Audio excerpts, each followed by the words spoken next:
Hey, it's Raskas. Today I want to talk a little bit about money and, I guess, the economy in Inkopolis. I'm here to go completely off the rails with my headcanons and speculations stemming from what little canon information that we have connected to this topic. Mainly, I want to talk about the currency in the Splatoon world, and I also want to share a headcanon I have about fish eggs and some other connected ideas I have about Splatoon society. I want to make clear that a lot of this is just going to be headcanons that you are under no obligation to agree with. I just hope I can get you guys thinking about this stuff too. So, let's go. I'm under the impression that Inkopolis has a rather consumerist culture, and seems to be doing pretty well in terms of its economy and the general well-being of its citizens. Inkopolis appears to have several thriving industries, mainly turf war related. Still, there's some other industries that we can see, like their mining and their drilling for oil. Energy seems to be a major industry, with Grizzco harvesting all these power eggs, and how fish eggs are exported from Sturgeon Shipyard. I will talk more about fish eggs later. Going back to the well-being of the citizens, we don't have too much info beyond our kid inklings and the jellyfish in the background, but they seem to be doing fine for the most part.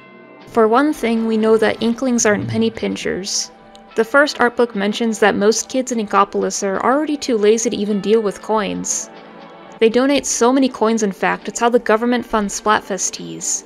I wonder if turf war leagues would give out cash in the form of coins rather than bills in order to further encourage these donations to the government. But yeah, all these 14-year-olds have money to spend on the freshest clothes and sporting equipment. The player character in Splatoon 1 even has their own nice-looking bedroom or apartment or something, if the splash screen is anything to go by. Of course, it's difficult to say if this is a universal experience based off of one image. I think it'd be silly to say that Inkopolis is free of poverty, as the Splatoon world is supposed to be a reflection of our own society, not a utopia. Maybe they do have good social safety nets in place, but we have no way of knowing the extent of that because this is a game about cartoon squids and I don't think these things cross the developers' minds. Anyways, we had Spike, who was a literal street urchin, and we know that Inkopolis Square used to be a place where minor crimes occurred. When I think of minor crimes, one thing that immediately crosses my mind is theft, and that can be fueled by, not having enough money. Still, standing by my point that Inkopolis doesn't seem like a terrible place to live, financially speaking. Even all these Octolings who left the Octarian domes, possibly broke and barely able to speak Inkling, are able to get some drip. Speaking of the Octarian domes, I want to emphasize that I think Inkopolis specifically is doing well, not the entire Splatoon world. Some of the success of Inkopolis and its businesses is kind of built from them screwing over the Salmonids and Octarians, for example. We know very little about the Octarian domes, but we do know they're having an energy crisis, they're falling apart, they're not doing so good down there. And with Splatsville, we can only guess at this point. Too soon to say. I feel I should mention that I think the sheer amount of money that you can earn in Splatoon from turfing is a gamification thing rather than a realistic reflection of what most Inklings and Octolings would be able to earn. An Inkling in Universe is not going to be able to play 20 matches in a couple of hours and rack up cash. We know that the stages are located around the city, so there would be travel time, and there wouldn't be several matches happening simultaneously in the same place.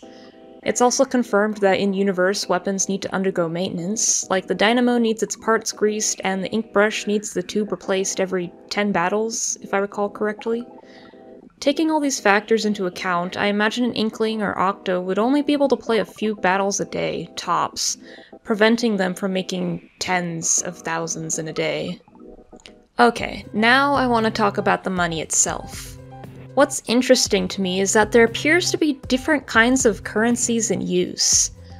In Mako Mart, we can see a currency that resembles euros, kind of.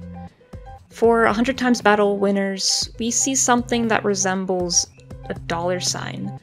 And then for turf wars, we have cash, which is also known as G. What does the G stand for?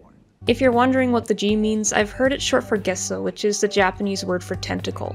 Now, this could all be inconsistent representations of the same currency, G, but I have a different idea.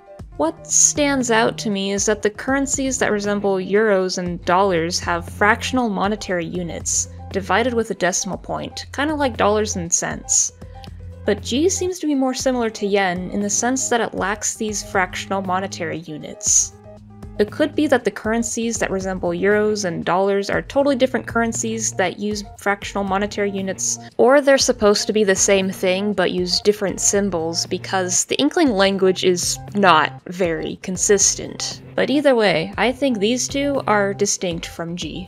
So I headcanon that G is the currency of turfers, maybe even globally. We'll have to wait and see what our currency in Splatoon 3 is to give this global currency idea some more weight. But I think it could be used to buy clothes, weapons, maybe even train tickets, some food. Like most kid and teen-friendly businesses around turfing hubs would accept this currency. However, I imagine G is limited in spending power. Maybe you can't use it to do things such as buying an entire house or paying off a credit card. It'd be like a really advanced Chuck E. Cheese token. But with all the other things it can purchase, it'd still be a viable currency into adulthood. Now I imagine this euro, dollar, whatever currency is real money that can be used to buy anything. Maybe it's a regional currency, like maybe G can be exchanged for this real money, but it could have like a weird exchange rate, or you'd have to pay a pretty solid fee to convert it, so most teens wouldn't go through the hassle of converting it. So yeah, that's my headcanon explanation for these seemingly different currencies in Inkopolis.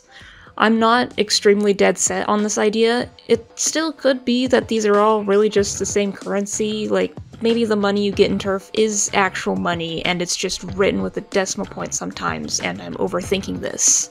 But if you agree with this, or have a totally different idea, let me know what you think in the comments.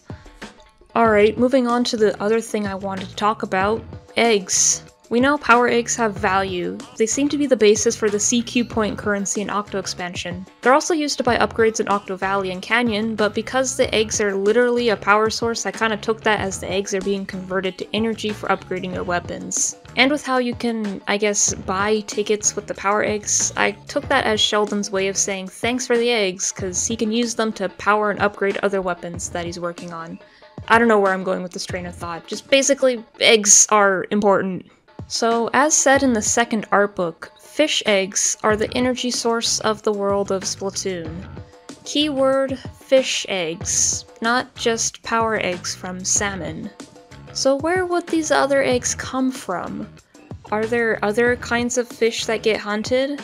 I don't know, maybe. But I have a different answer than that, so time for another headcanon. Do you know Nishida from High Tide Era? I made a big deal about him at the end of my iceberg video.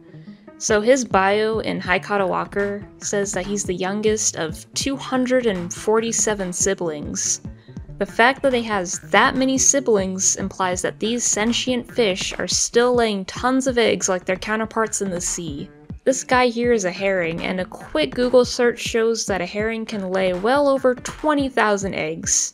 We have no way of knowing if these sentient fish can lay quite as many eggs as their ocean counterparts, but evidently they can still lay a lot. Now, fish in the sea lay so many eggs as a survival tactic, as other fish are bound to eat many of them.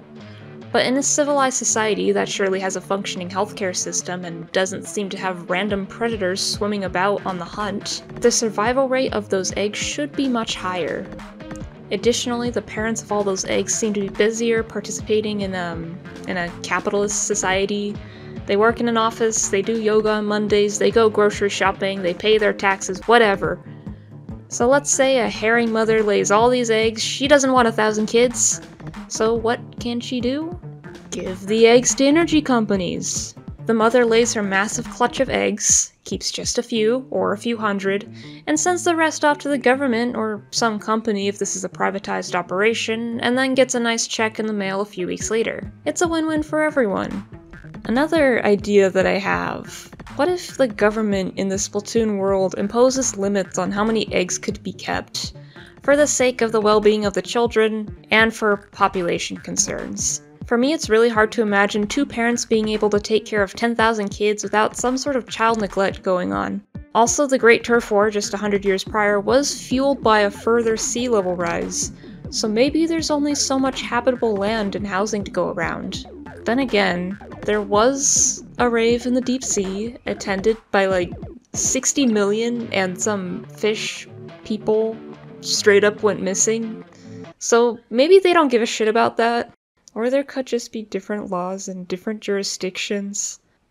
Anyways, that's all I have to say about this for now. Once again, don't take any of my ramblings here as canon unless it's something I showed being straight up said in an art book or the game itself. I just really like to come up with crazy world building stuff like this, and I hope to get your guys' gears turning too. Just like our world, the Splatoon world has fully fledged societies with many facets to it, so I think it's fun to think too deeply about it like I've done here today. So yeah, thank you to my patrons for your support, and as always, thanks for watching.